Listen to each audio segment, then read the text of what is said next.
大家好，我叫劉飛龍，我嚟自廣東，我係一名閱讀人士。南越同埋東突厥斯坦都係被中國侵佔嘅國家，中國政府侵佔我哋嘅家園，踐踏我哋嘅人權，剝奪我哋講母語嘅權利，滅絕我哋嘅民族文化。呢點就係點解廣東人要同懷疑人企埋一齊。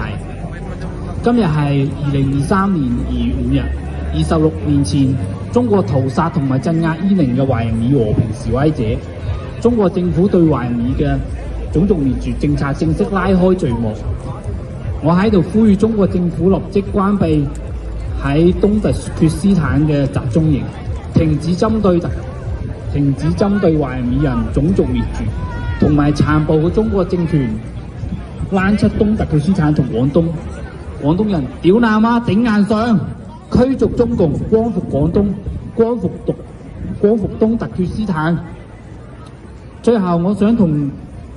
有志於反共嘅華人講一句：新疆集中營就係中國共產黨嘅軟肋，請支持懷疑人，請與懷疑人企埋一齊。多謝。Fascist China!